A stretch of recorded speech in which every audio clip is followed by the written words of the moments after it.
Welcome back to Building Character, where we figure out how to play as your favorite fictional characters in Dungeons & Dragons. Remember to vote in the poll and like and subscribe for more honesty from your friends. Maybe. Today we're building Diana Prince, aka Wonder Woman. Created by William Marston and Harry G. Peter in 1941, Wonder Woman is an icon for female empowerment and lasso enthusiasts all over the world. Let's start off by figuring out our goals for this build. First, we need to get that iconic lasso and its magical properties. Second, we'll make sure she's the fiercest of the Amazon warriors. Finally, we'll make sure she's able to deflect bullets and other ranged attacks. For stats, we're going to be using the standard point array from the player's handbook. You need 13 in your dexterity and wisdom for multiclassing, so if you roll, make sure you get there after racial bonuses. Strength is going to be number 1. Amazons hit like a truck made out of muscles. Constitution after that, Amazons train with other Amazons that hit like trucks made of muscles. Dexterity after that, Diana is almost as quick as she is strong. Wisdom next, we can round it up with racial bonuses and need it for multiclassing. Charisma is low to start, but we'll get bumped up by a racial bonus, which is good because she's quite charming. Finally, we're dumping intelligence. Not because she's dumb, she was just raised in a literal bubble, so she's not privy to the outside world. For race, we'll go with AASIMAR. They're divine beings that look like unusually attractive humans, and protective AASIMAR enter the world of man to defend it. Pretty much hits the nail on the head for an Amazonia. You'll get +2 charisma and +1 wisdom, 60 feet of dark vision, celestial resistance to necrotic and radiant damage, the light cantrip from Lightbearer. It creates a bright light in a 20-foot radius and dim light 10 feet after that. Healing hands lets you heal a creature you touch with an action, an amount equal to your level. Think of it as an encouraging pat on the back from a demigoddess. We're gonna go with the standard soldier background here, athletics and intimidation proficiency, and the military rank feature, giving you respect amongst other soldiers. We'll start off with a war cleric. They can choose 2 skills from a list, go for persuasion and religion. You also get proficiency with martial weapons and armor. I'd pick some armor in the medium category, a longsword which deals 1d8 and can be two-handed for 1d10 damage, a shield which adds 2 to your AC, and a whip that deals 1d4 and has a 10-foot range. Keep in mind, stowing and drawing your weapons requires a bonus action, so I'd just keep whatever weapon you start the fight out with for the whole battle. You also get the War Priest ability. This lets you make an extra attack as a bonus action after you take the attack action on your turn.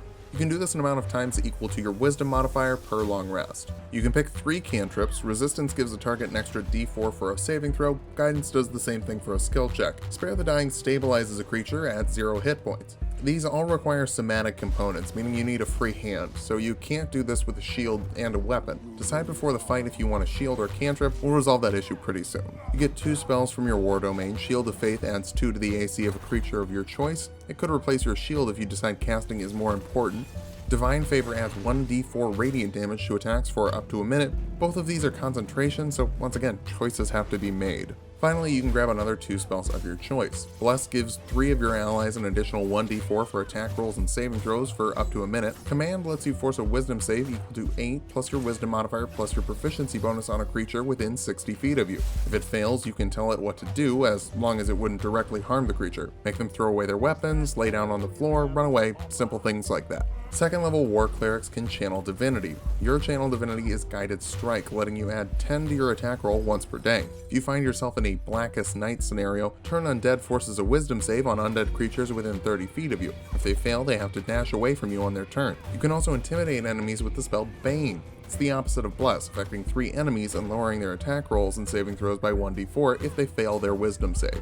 Third level clerics can cast 2nd level spells, and they get some good ones. Zone of Truth forces a charisma save on creatures within a 15-foot radius. Failing it, they can't lie for the spell's 10-minute duration. You know whether they pass or fail, as do they, and they aren't compelled to say anything unless you hit them with the command spell. If you need to hold them in the radius, use Hold Person. It forces a wisdom save on a humanoid target. Failing it, they're paralyzed for up to a minute, depending on your concentration. 4th level of cleric, we can fix that somatic component issue with the Warcaster feat. This lets you cast spells with something in both hands and gives you advantage on concentration saves to maintain those spells. That'll wrap it up for the cleric levels for now, and we'll head to monk. First level monks get martial arts, letting you deal 1d4 with unarmed attacks. You can use your strength or dexterity modifier and can make an unarmed attack as a bonus action after you make an attack with a monk weapon, which is basically any weapon without the two-handed or heavy property. You can't be wearing armor or a shield to get these benefits, so this is used in situations where you don't have time to twirl around in a circle and put your armor on.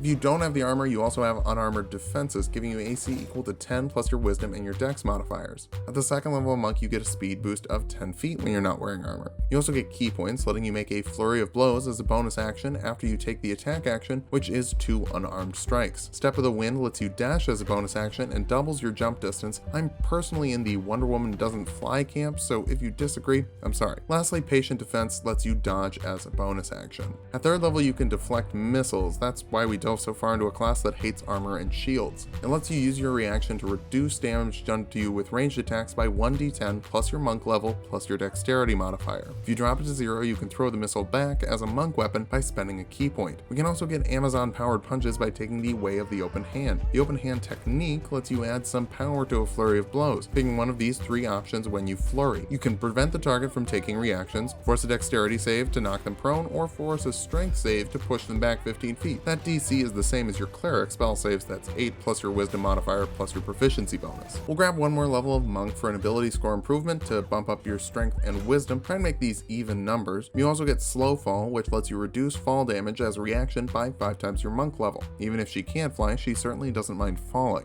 Now we can move on to fighter for the rest of the build. First level fighters get second wind, letting you heal 1d10 plus your fighter level as a bonus action once per long rest. Take the protection fighting style. It lets you force disadvantage on an attack roll against a friendly creature you're standing next to if you're wearing a shield. Second level fighters get action surge, letting you make a second action once per long rest.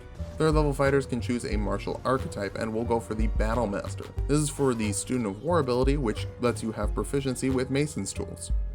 That's not actually why we're doing it, but that could help you get a job at a museum. We're taking this for combat superiority, which gives us maneuvers. These are special attacks that use superiority die, they're fancy d8s. You have 4 at this level and can know 3 different maneuvers. Tripping attack forces a strength save of 8 plus your proficiency plus your strength modifier. Failing that, the creature you're attacking falls prone, and you add your superiority die to the damage. Disarming strike does the same thing, but failing the save makes the enemy drop what they're holding instead of falling prone. These work really well with a whip, as it has a 10-foot range. Rally lets you heal a friendly creature that you can see. The healing is your superiority die plus your charisma modifier.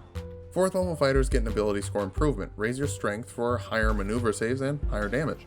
Fifth level fighters get an extra attack, meaning that you can attack twice instead of once when you take the attack action, and you can still add a third attack as a bonus action from your War Priest ability. Sixth level fighters get another ability score improvement, and you should cap your strength here, maximizing your Amazonian might.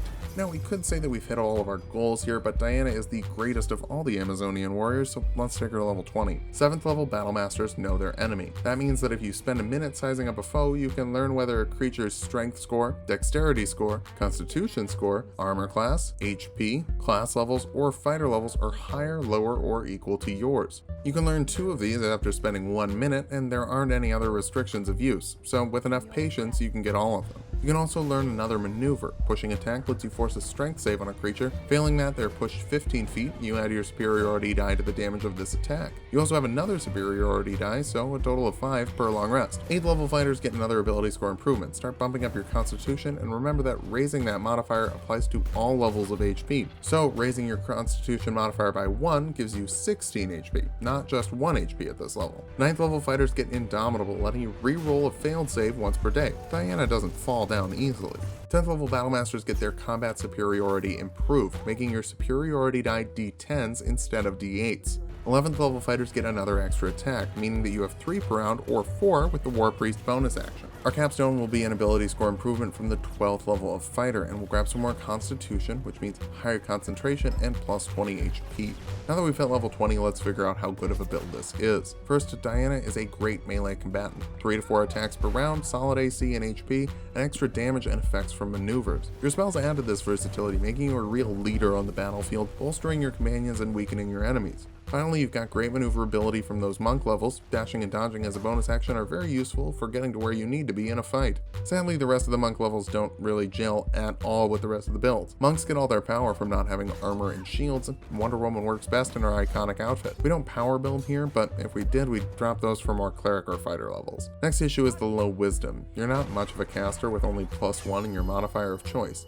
A lot of spells are pure buffs, I'd stick to those. Lastly, your party will be pretty miffed if you tell them you're playing a cleric build but don't have any healing spell. Personally, I don't think the cleric class should be pigeonholed into a healer role, but that's what society expects. But Wonder Woman doesn't care what society expects. Society can raise to your level. Don't worry about sinking to theirs. Take charge of the battlefield and keep your party inspired. Just make sure there's someone with actual medicinal abilities. Not everybody is as tough as you. Thanks for watching. If you liked the video, subscribe for more. We make new builds every week. We've got 2 members of the Justice League in our canon now, but we could use some more youthful energy. Vote in the poll for Robin, Beast Boy, or Raven. Be sure to come back next Tuesday. We'll be making a build that's sure to live on forever.